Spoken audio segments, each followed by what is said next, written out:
warahmatullahi wabarakatuh. Kami dari kelompok 9 di sini akan menjelaskan tentang letter of credit. Sebelumnya saya akan memperkenalkan anggota kelompok. Yang pertama yaitu Alfi Aryandi, Dwi Rahma Satyaningrum, Fitri Handayani, Nanda Rahmadani, Vivi Al-Alif, Yuli Syatur Andraini. Apa pengertian dari letter of credit? Letter of credit adalah salah satu instrumen pembayaran yang sangat penting dalam dunia perdagangan internasional, yaitu dengan sebuah cara pembayaran internasional yang memungkinkan eksportir menerima pembayaran tanpa menunggu berita dari luar negeri setelah barang dan berkas dokumen dikirimkan ke luar negeri kepada pemesan.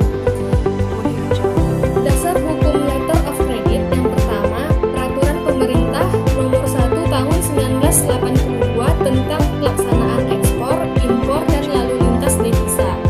Yang kedua, Surat Edaran Nomor 26/34/ULN tanggal 17 Desember tahun 1993 mengatur tentang letter of credit yang diterbitkan bank devisa boleh tunduk atau tidak pada UCP. Dan Undang-Undang Peraturan Instruksi maupun ketetapan lainnya yang sudah diterbitkan. Yang keempat, UCP 600. UCP 600 Uniform Custom and Practice for Documentary Credit adalah versi terakhir untuk pedoman umum internasional. Peranan letter of credit yang pertama yaitu memudahkan pelunasan pembayaran taksasi ekspor. Yang kedua yaitu mengamankan dana yang disediakan importir untuk membayar barang impor. Yang ketiga yaitu menjamin kelengkapan dokumen dan pengapalan. Pihak-pihak yang terkait dalam pembukaan letter of credit yang pertama yaitu opener atau aplikan, opening bank atau issue bank, advertising, beneficiary, negotiating bank. Keuntungan letter of credit. Itu keuntungan bagi eksportir. Pertama, kepastian pembayaran dan menghindari risiko walaupun eksportir dan importer tidak saling mengenal. Dengan adanya letter of credit sudah merupakan jaminan bagi eksportir bahwa tagihannya pasti dilunasi bank sesuai ketentuan. Kedua, penguatan dokumen dapat langsung dilakukan bila barang sudah di kapal. Maka dengan adanya letter of credit, shipping dokumen dapat langsung diuangkan atau dinegosiasikan dengan advising bank dan tidak perlu lagi menunggu pembayaran atau kiriman uang dari importer. 3. Biaya yang dipungut bank untuk negosiasi dokumen relatif kecil bila adanya letter of credit. 4. Eksporter atau penjual akan menerima pembayaran atas penyerahan barang dengan pasti sesuai dengan syarat-syarat dalam letter of credit. 5. Terhindar dari risiko pembatasan transfer valuta. Pada setiap pembukaan letter of credit, opening bank sudah menyediakan valuta asing untuk setiap tagihan yang didasarkan pada letter of credit. Dengan demikian, eksportir terhindar dari risiko no payment yang mungkin terjadi bila transaksi dilakukan tanpa letter of credit. Kemungkinan memperoleh uang muka atau kredit tanpa bunga, maka eksportir dapat memperoleh uang muka dari letter of credit yang tersedia.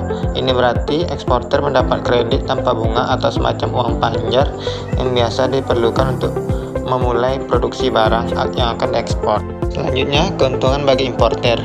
Eksportir menjadi percaya bahwa barang yang dikirim pasti akan dibayar. 2. Importer atau pembeli akan menerima barang dan membayar dengan harga pasti sesuai dengan syarat-syarat dalam letter of credit. 3. Letter of credit merupakan jaminan bagi importer bahwa dokumen atas barang yang dipesan akan diterimanya dalam keadaan lengkap dan utuh karena diteliti oleh bank yang sudah mempunyai keahlian dalam hal itu. Selanjutnya, importer dapat mencantumkan syarat-syarat untuk pengamanan yang pasti kan dipatuhi eksportir agar dapat menarik uang dari letter of credit yang tersedia. Jenis-jenis letter of credit. Pertama, revocable letter of credit. Jenis letter of credit satu ini yaitu jenis pembatalan of credit yang dilakukan oleh bank pembuka tanpa memberi pengetahuan terhadap pihak importer maupun pihak eksportir. Kedua, irrevocable, yaitu transaksi yang hanya bisa dibatalkan apabila persetujuan kedua belah pihak. 3. Back-to-back LOC, yaitu mirip seperti reseller. Seperti yang kita tahu, sistem reseller hanya bersifat menyebarkan informasi. dan si penyebar hanya akan mendapat komisi sekian persen dari hasil closing. Pada back-to-back LOC, penerima sebagai resellernya atau sebagai perantara barang yang dijual belikan ke calon customer. Kemudian si penerima meminta pihak bank agar si pemilik dan si customer dapat memiliki akses letter of credit. Keempat, revolving LOC, yaitu jenis yang peran fungsinya dapat digunakan berkali-kali. Jadi importer dan eksportir bebas melakukan transaksi yang berbeda-beda menggunakan kreditnya. Yang kelima, unrestricted LOC. Barangkali kamu pernah mendengar unrestricted LOC. Kelebihan letter of credit satu ini memiliki keleluasan dalam melakukan negosiasi di bank manapun yang diinginkan importer maupun eksportir. Jenis LOC ini dianggap memberikan kemudahan dan kebebasan memilih sesuai dengan kenyamanan. Tidak heran jika banyak yang menggunakan jenis letter of credit satu ini. SIG LOC. Bentuk letter of credit SIG LOC memiliki ciri khas. Apabila sudah dilakukan pembayaran langsung dan dokumen sudah diterima oleh pihak bank, maka dokumen sudah dapat diperiksa dan langsung mengetahui apakah diterima atau akan ditolak. Jika diterima, langsung dilakukan pembayaran sesuai dengan kesepakatan antara importer dan eksportir. 7. Usance LOC. Kebalikan dari SIG LOC, Usance LOC ini sistem yang memberikan tenggat waktu ke pihak importer untuk membayar. Pihak eksportir lah yang menentukan kapan deadline waktu pembayaran. Kedelapan, Red Clause LOC. Dikatakan sebagai Red Clause karena menggunakan tinta merah. Jadi masing-masing bank untuk menuliskan klausa khusus menggunakan tinta merah. Red Clause sendiri berisikan tentang pihak bank pembayaran yang diberikan kuasa oleh pihak bank pembuka. Di sini kamu akan dituntut untuk membayarkan uang muka.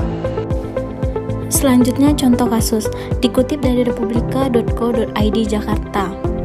Mantan pemegang saham strategis Bank Senturi, Robert Tantular, mengatakan letter of credit anggota DPR Muhammad Misbahun tidak bodong melainkan gagal bayar dan saat ini dalam proses restrukturisasi atau penjadwalan ulang.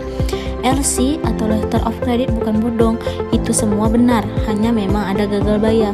Tapi gagal bayar kan dari Pak Misbahun sudah ditandatangani restrukturisasi kredit dengan Bank Senturi. Katanya, sebelum diperiksa oleh penyidik Mabes Polri terkait kasus tersangka pemalsuan LC Misbahun di Gedung Pidana Umum Kejagung, Jakarta, Selasa. Seperti diketahui, Misbahun ditahan setelah menjadi tersangka pemalsuan dokumen saat mengajukan LC ke Bank Senturi senilai 22,5 juta dolar Amerika Serikat. Robert Tantular menambahkan, Misbahun juga sudah memberikan jaminan dan sudah dibayar secara langsung. Setahu saya, baca di koran, Pak Mariono, Direktur Bank Mutiara bilang itu bukan LC fiktif, tapi memang ada gagal bayar. Tapi nasabah sudah restrukturisasi, sudah mulai mengangsur dan statusnya lancar. Kenapa dikatakan LC bodong, LC fiktif? Itu kan tidak benar, menyesatkan sekali katanya. Yang penting nasabah mengakui dia hutang mau bayar. Yang penting ada recovery untuk bank mutiaranya, bukannya mengada-ngada ada LC fiktif katanya.